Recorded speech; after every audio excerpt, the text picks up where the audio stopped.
Welcome, everyone. Thank you for joining us this evening. My name is Duncan Moon. I cover education for Arizona Public Media, and I'll be hosting this event this evening. Tonight, we'll be focusing again on the impact of COVID-19 in our schools. In our previous live events, we've talked with students, we've talked with educators, school counselors, community experts. Tonight, we'll talk with parents, again, about the impacts of the pandemic on their children, their home life, and maybe some of the successes and challenges that they faced. Just as the other programs, we're not here to try to really come to any conclusions tonight. We're here to listen and ask questions and to learn from those who can provide different types of, perspectives from a firsthand position. So I'll start by asking a couple of questions to get the ball rolling, but our experts, our parents tonight, will also be playing off each other, asking questions of each other. And of course, we'd like you to invite, if you're joining us on social media, to ask our parents questions as well. So feel free to post your questions on Facebook or in Zoom, and we'll try to get those up and answered as time allows. So tonight, we're honored to have with us Stephanie Codd Anderson. She has two teenagers, a 10th grader at Rincon High School and an 8th grader at Satori, Rosemary Tonagira.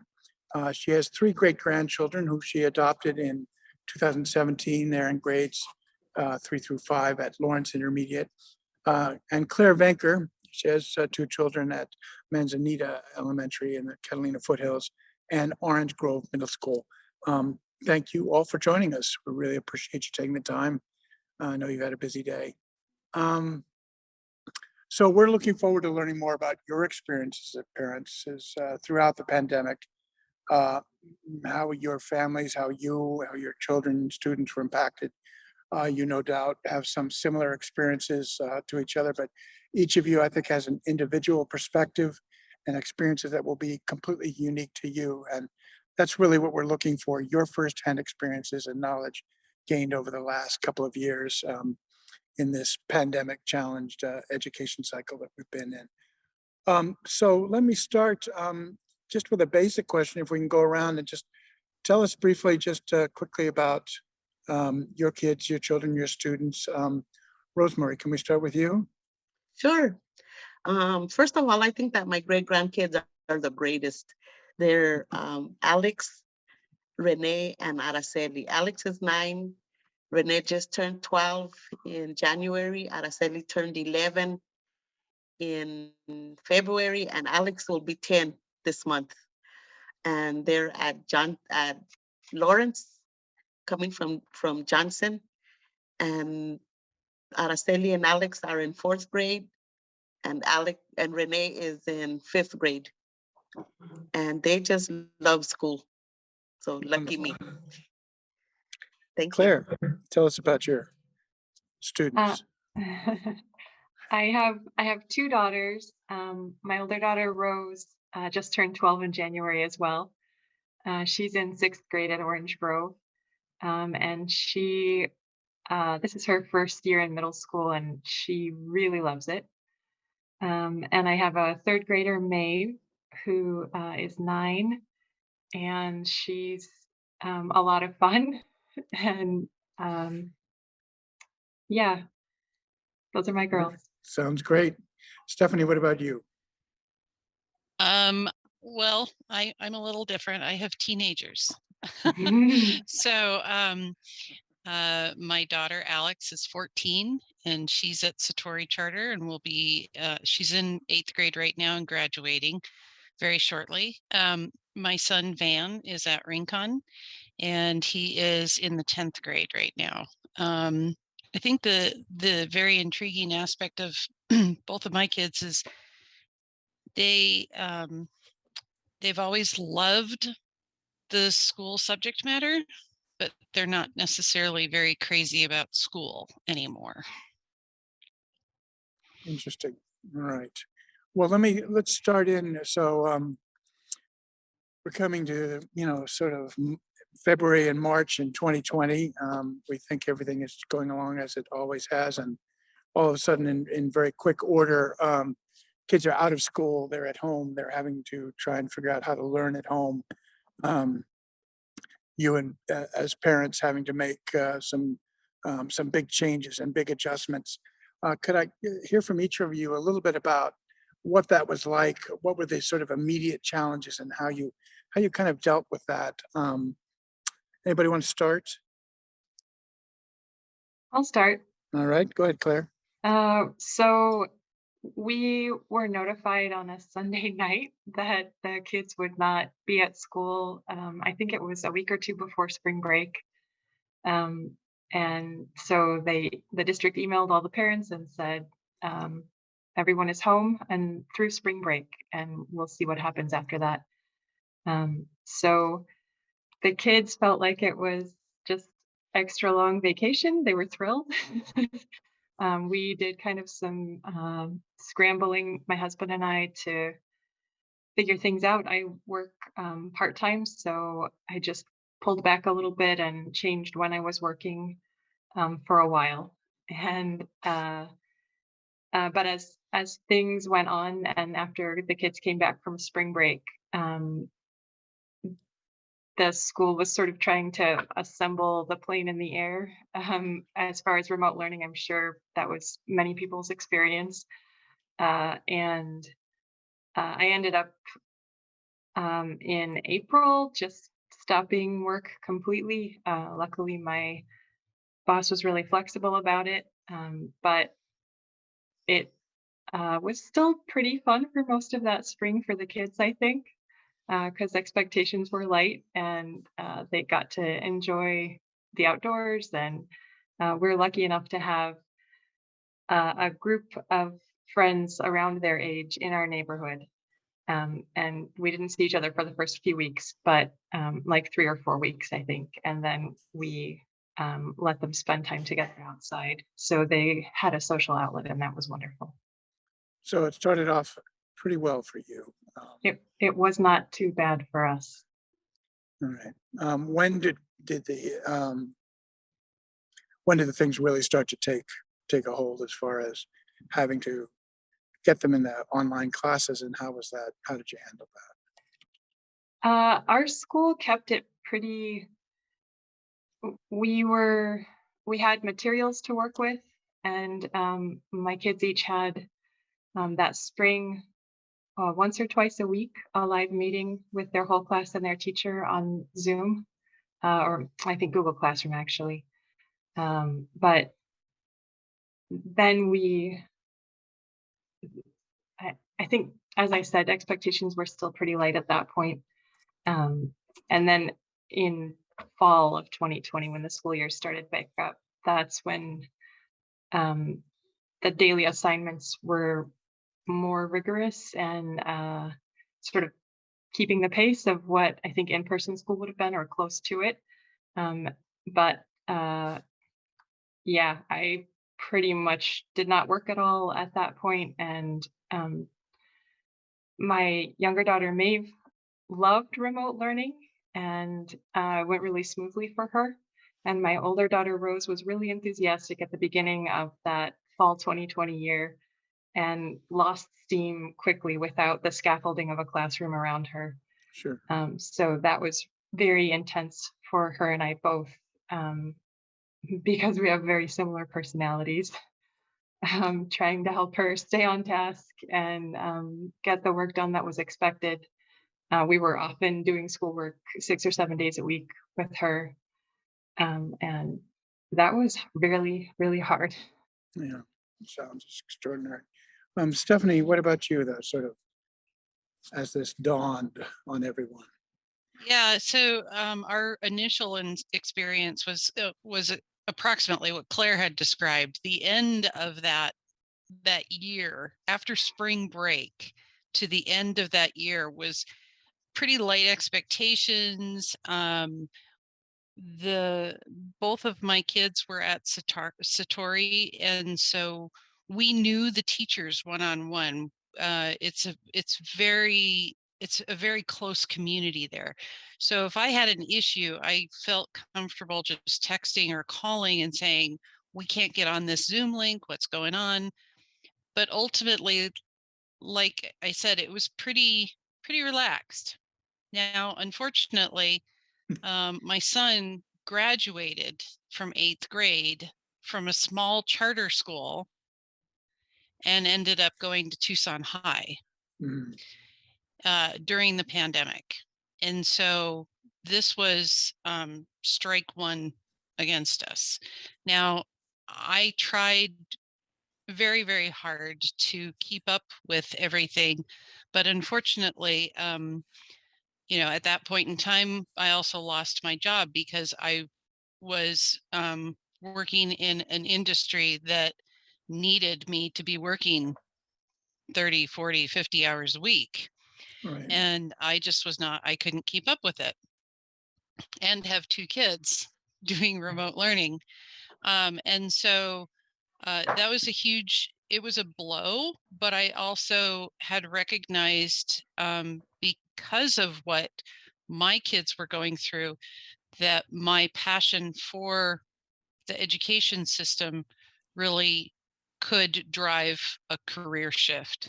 And so I I ended up doing a career shift at that point in time. Um, but there was never any continuity between what my son had experienced in 8th grade at this small, very close-knit charter school with very small student to teacher ratios, and then moving up into one of the largest high schools in Tucson. um, he also, I should say, has pretty unusual medical history and diagnoses. He is hard of hearing in his left ear and has an IEP, and that IEP has been in place for a while. Was never able to get accommodations for him. So there was no support in that respect for my son. And I actually was advised that it would probably be a better idea to send him to a different school. Um, so um, my daughter, on the other hand, she was still going to Satori. And once again, we were all very close with their teachers. It was Mhm. pretty easy to keep her on track. She was pretty self-directed. Um, Expectations were just as they had been. So for her, um, she had her girl gang, her friends. They all were in the same mess together. They all were having the same challenges. So they really, there was a lot of cohesion during that remote time. It just happened to be, on the phone or on chat or Zoom calls. But I think that my daughter had a much, much, much easier time of it than my son did. And Sure. my son is now on his 4th high school in 2 years. So Wow. big contrast. Yeah, I would say so. We'll come back around and talk about um, the difficulties after the initial and through the long year of, this is not going to go away anytime soon. And so we've got to continue this for the next year or forever long. We could talk a little bit about that. But um, Rosemary, let's go to you. So you have your great grandchildren, and you adopted them there with you. So um, tell us how this dawned in your household, and how you managed the change. Well, it just came down. Just all of a sudden they told us that the spring break was getting longer, and there was this COVID that everybody was learning about, and a lot of us had already been sick, and everybody thought we had COVID, and well, we had COVID, and we started into this hand sanitizing and washing your hands and wearing a mask and all. I still wear gloves when I pump gas, and we still wear a mask wherever we go, and we wash our hands before we leave home, and we wash our hands as soon as we get home. So we had this like health scare. And then there was the school. Mm. And it wasn't all, we didn't get thrown into remote learning right away, because they would say the students in so and so's class come and drive through and pick up materials for schoolwork. So there was books and handouts and stuff, and the kids had like work that was on paper and reading, and I could do real good with that and help them. But then when everything went online, that's when I had trouble, and that's when my brother and my sister-in-law and my son had to come and get the kids online and get started. So it was kind of like it progressed for me. And I have a good support network, my family, my neighbors, and so that it worked out. And I never had like high expectations, or I never felt like down in the dungeon either. I always thought this is what we have. We have to do the best we can with what we have at the time, and we'll be doing okay. So, and I talk to the kids in age appropriate words, but I let them know what's going on. So it was like a lot of questions, a lot of answers, and a lot of calling, and we got through it until the remote learning came. And then it got really difficult for me because I'm not real IT techie. But my brother and my sister-in-law and my son were. So they came and they helped get the kids online and everything. And the internet kept falling. So then I had to get help from the school. I took the kids from, because I decided to give them a year-long sabbatical and take it myself. And one of the teachers said, "No, you can't do that." And I said, "I can do anything I want." And she said, "No, no, no, let's talk." So because the kids are adopted, they were able to go into the school and learn remotely from the school at Johnson with Rose Cota, the principal. And Rene was going to Lawrence, but he when I took him to Lawrence, he wasn't accepted there because they said that it had to come from the district. The district decided which kids were able to go. So when we went and picked up the other kids at Johnson that day, Mrs. Cota was like, "Rene, why are you not in class?" And he was real sad, and he says they didn't want me there. So she texted Mr. Lambert, Brian Lambert, and before we got home, she was on the horn. And as soon as I parked, I answered because I don't answer on the road.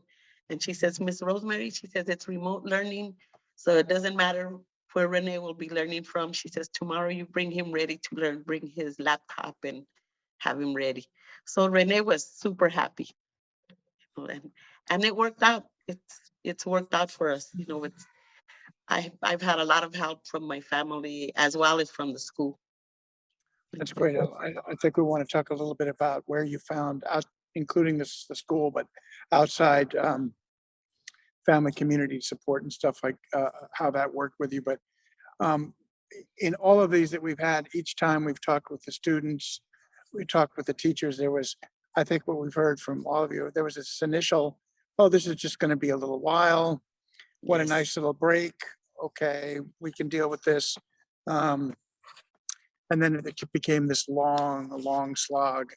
Um, and one of the things that we see over and over again is that how much stress this was on the kids, and certainly stress on the teachers, um, and how they dealt with that, how they're dealing with it, how they'll continue to deal with it. But how did each of you feel with the as you realized, as you sort of turned the corner and realized this is not going away. I'm going to have to. We've got some real challenges here, and I've got to, sort of be, for as far as the eye can see, almost involved in this. How did you deal with the challenges and the stress of that? Did you find what ways did you find to help you deal with that? Stephanie, you have a thought on that? Um, well, number one, I think changing my career was a huge benefit to me, because What I did you found. change from? Tell us what you changed from. So I was a designer in the architecture community, And so, uh, and I've been working in that field for about 30 years in different various positions. Um, but the last position, um, I had really thought I had positioned myself in a role that would not create a whole bunch of responsibility for me, because uh, my son is special needs. He does have some medical issues that need attention, and so I end up uh, having to accommodate MRIs and doctor's visits and so on and so forth. So uh, I I had wanted to limit what I was doing, um, and it didn't work out that way. So, but I had also really sort of specialized in working with people and the systems that people are in, and understanding the processes and how the built environment and the people interact. And this has translated pretty well into understanding other systems. And so I have taken on a role with an amazing organization called Higher Ground here in Tucson. And so I get to work with some pretty incredibly intelligent, compassionate people. And I got to say that that right there has been an amazing uh, stress reliever for me. Not having to worry that I have to call and say, hey, I need to delay this responsibility or this project because the kids can't get into social studies, you know? Um, and so having my team be compassionate to me allows me to be compassionate out to the teachers and the special ed coordinators and so on and so forth that work with my kids, and help them to do the work that they need to do. So I think that that's something that I have found I'm keeping from this whole COVID pandemic, is I absolutely must have compassion for the people around me. And I feel like if I show it, then it will come back to me. And that really, it helps me. It helps me to look at the world that way. So key to moving from something that you've done for 30 years and probably would have continued on with, to find something that met your need on, seems like a number of levels, was key to you getting through this. Yes. That's fascinating. Claire, tell us about, how did you deal with the added stress of this? And I've always felt, the times in my life when I have been most stressed, or when my child was stressed and I wasn't quite sure how to deal with it or what I needed to do. And that I could take things at work, I could take things, hard problems and figure them out. But when my child was stressed and I wasn't quite sure about how to do it, that often cut me off at the knees. So clearly this was a huge stress for parents everywhere. How did you deal with that? Yeah, it feels very high stakes when your kid is stressed. I think even compared to all the other high stakes things that happen in our lives. I definitely had some time initially where I coped by not sleeping and reading everything I could find online and get from the library about um, uh, how to help my older daughter as she was struggling Sure. with remote learning, and also sort of um, we're a close family, and it was really wonderful to be together a lot. But I also just craved alone time that I was definitely not getting. Um, And so I think I did some maladaptive things for a while, and then I, I very fortunately have neighbor friends nearby, and was able to sort of try to shift and um, have someone outside of my husband to talk to about what I was dealing with.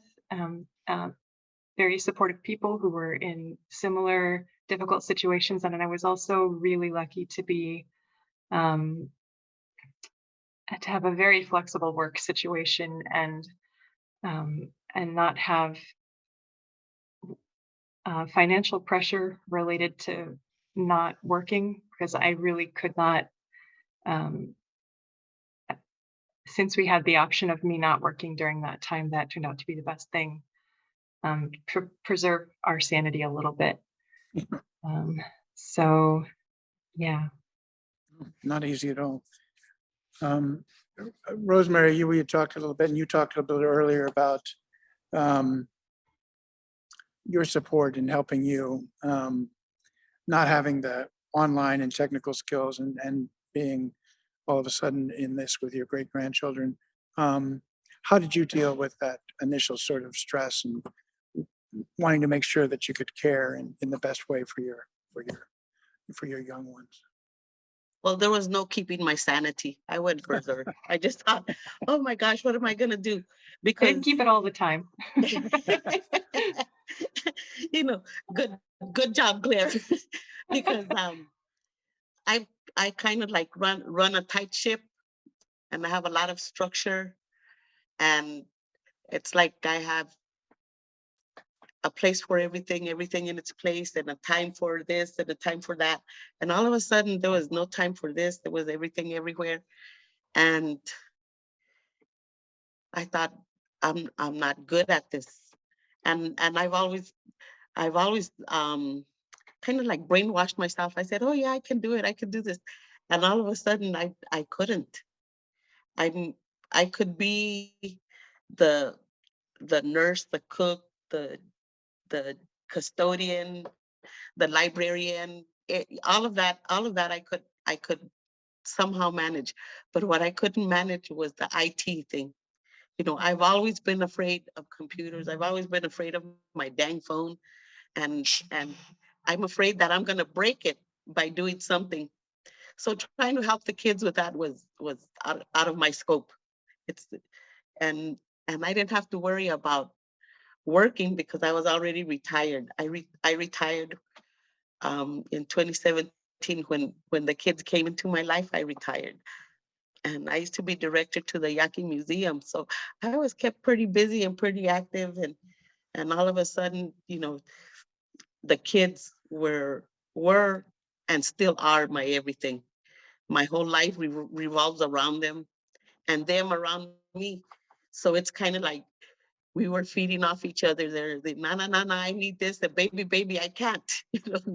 So so I had that good support network with my son, my brother, my sister-in-law, and then sometimes my sister would order pizza and send it over, and that would help.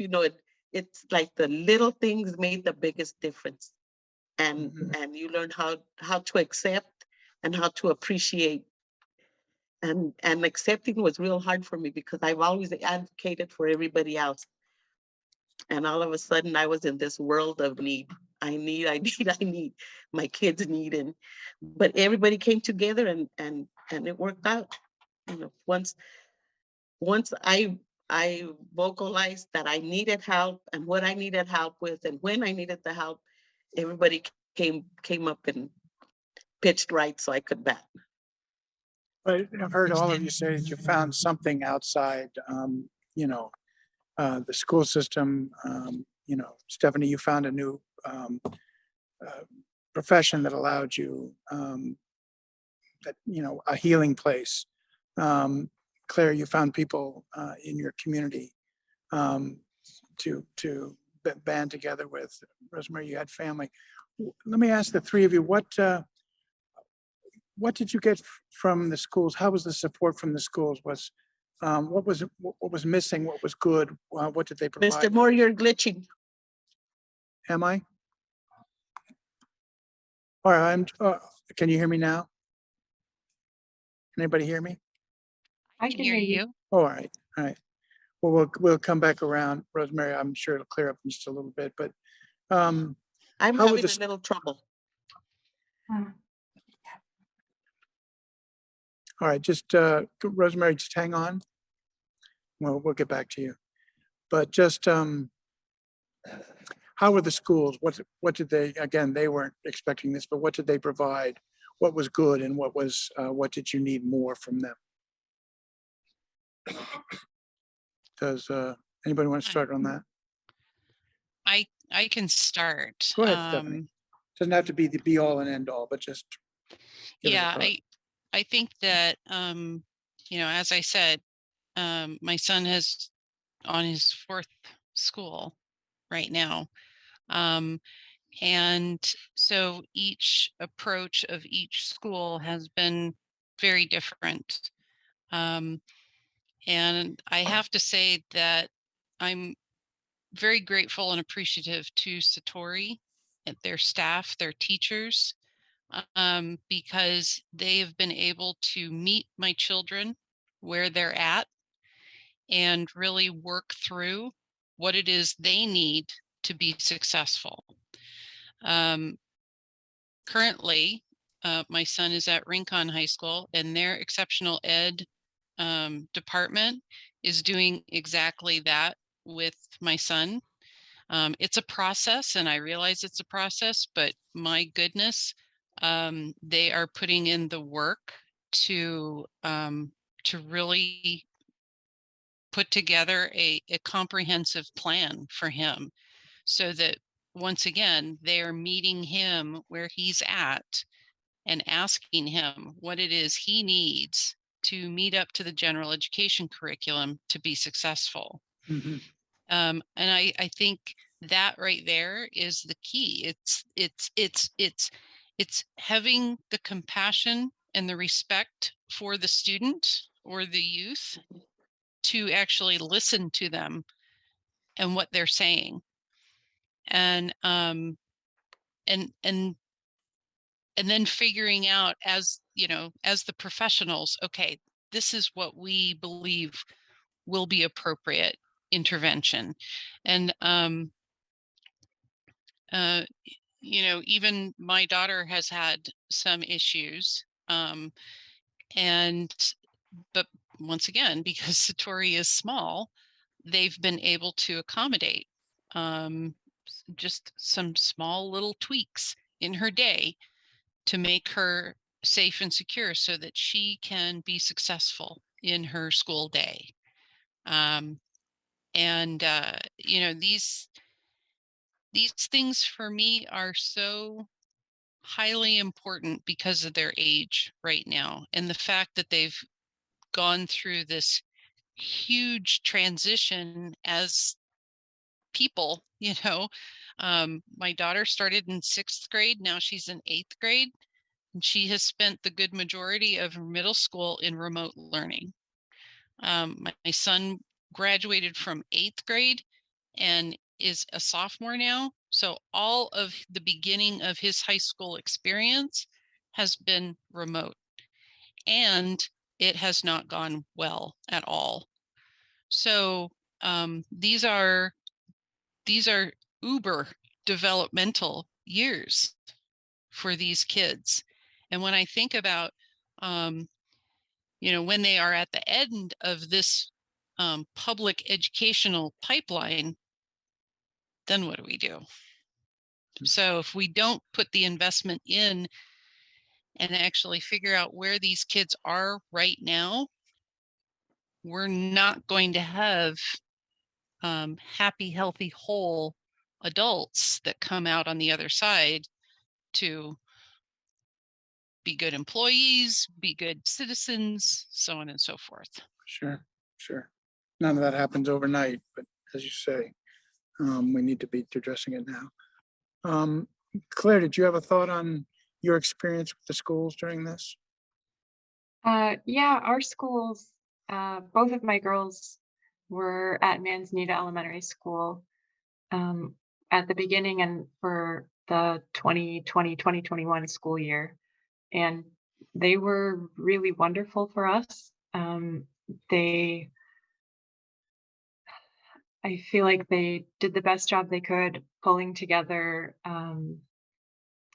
their approach to remote learning. And I think getting the teachers trained, of course, there were some things that didn't work out exactly as planned, but I feel like the teachers and the whole staff worked really hard to help the students connect with each other and with their teachers. And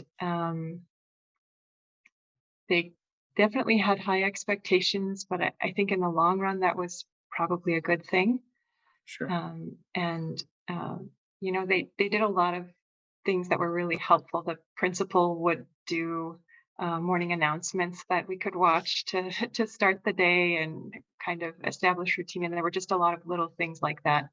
And neither of my daughters has special needs, so we didn't have much experience with that. And I think we're really lucky about that because everyone I know who was in that position had an even harder year Sure. because it's so hard to do that remotely. Yeah. Rosemary, how was your experience with the schools during this? I have no complaints, nothing but kudos to everybody at the schools, the district. It was really interesting to me the way Dr. Trujillo would address the parents and everybody, and on what is it, on Google? But Sure. but I would listen to that and know where we were going more or less, and I really appreciated that. And from the very top to the very bottom, everybody was very helpful. My grandson Rene has an IEP, and he doesn't like really think of himself as in an IEP or a special ed class, because I've never labeled him like that. I said, you just do the best you can with what you have at the time, and you're doing okay. So at the parent teachers conferences, we have this everybody isn't where they're supposed to be because of the pandemic and the homeschooling and all of the issues that came up with that, but they're all working on it. So that is good. Everybody's working on bettering, on catching up. And I don't think that we will ever return to the normal that we had. I tell everybody the normal is right now, the normal is here and now. This is our normal. And we have to go with this normal to develop a better normal, because we've seen all of the stuff that needs dealing with, all of the issues that need addressing, and we've done the best that we could. And we found help when we never thought we'd be able to ask for help. And everything has come together because everybody has the best interest of the children, the student, in their heart, in their mind. So I'm very appreciative to everybody that works with the kids, everybody. Thank you, Rosemary. I appreciate that. So we seem to be, and again, I'm going to cross my fingers and toes, and seem to be winding in what we hope will be the tail end of this pandemic. And certainly kids are back in school. Students are studying full time again if they there are options for them to study outside online if they want that, or if it's schools choose that's better for them. But when you get up in the morning now, as opposed to say, you know, late 2020 or early 2021, what is top of mind with your kids in school? How has that changed? How have they come through, and where are they at the current time? Claire, you want to start on that? Sure. I think I'm mostly relieved and grateful every morning that school is happening and the kids get to go and be in a classroom with real teachers and not me trying to be their teacher. But I also, uh, my older daughter is thriving and loving school, and I think her current school experience is closer to what things were like before COVID than certainly than my younger daughter, and and that's wonderful. My younger daughter, I think one thing that I'm aware of that's still going on is sort of the social emotional challenge of kids being together again in the classroom and having had a wide variety of experiences when they were doing remote school. And I think there's a lot of my younger daughter comes home and she has a wonderful supportive teacher and she's at a wonderful school, but she comes home stressed out often, uh, almost every day, and many nights she's distressed. It's getting better as this school year goes along, but just the interacting with kids, and I think there are some behavior problems that are more pronounced than they were, and it's hard for everyone in the classroom and everyone on the school campus. And I think there's also an element of maybe some pressure that teachers might be feeling to get everybody up to speed again, because as Rosemary mentioned, everybody lost ground. All the students lost ground during remote schooling, no matter how wonderful the circumstances were, or how great their teachers were. And I think my daughter feels a lot of that, senses that pressure of needing to catch up and needing to, and um, our school is doing a lot of social emotional stuff in the classroom to try to help with this, but I still think this is a difficult time, and the kids are still feeling a lot of the impacts. Yeah. Wonderful. Thank you. I appreciate you sharing that. We only have a 4 or 5 minutes left, but Stephanie, you have something, where are you and your family these days? Well, I think that Claire hit it perfectly. I think that not only are my kids in this odd transitional age, but the social and emotional components involved with what they have gone through and what they're going through, it's really tricky. And Mhm. it's very hard to figure out how to appropriately support them from my side, let alone what that looks like in the classroom. But I am a huge supporter of social and emotional learning integrated into the general curriculum and into the schoolroom, into the classroom, into all different components of the day, just to show these kids that we do care about them, we support them, and uh, we we want to create a safe place for them to thrive and be curious and learn. Wonderful. Thank you. And Rosemary, how are your children doing now? Well, I like to think that they're doing great. They think they're doing great, so I think they're doing great. And they don't come home stressed out. They say they've had a good day. They're always enthusiastic about getting in the car and telling me about their day. And the a while back, before the 5 through 11 got the vaccination, the COVID vaccine. Rene would always get up and he'd be watching the news and he would say, Nana, when are they gonna okay the vaccination for us?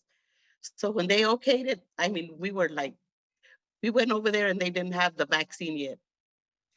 So I said, it's there, it's okay, but it hasn't gotten here. I said, it takes time.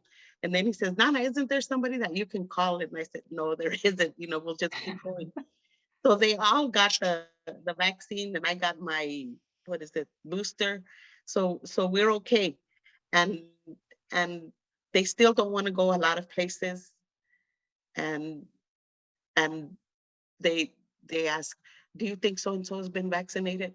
Or is it wrong to ask somebody if they had their vaccine, and should we ask them to put a mask on because they always have extra masks? And so they learned about the pandemic, about how it works, how it doesn't work, and what to expect with it, and how we have to roll with the punches. I tell them, we just have to roll with the punches. I said, whatever comes at us next, I said, we have to deal with it.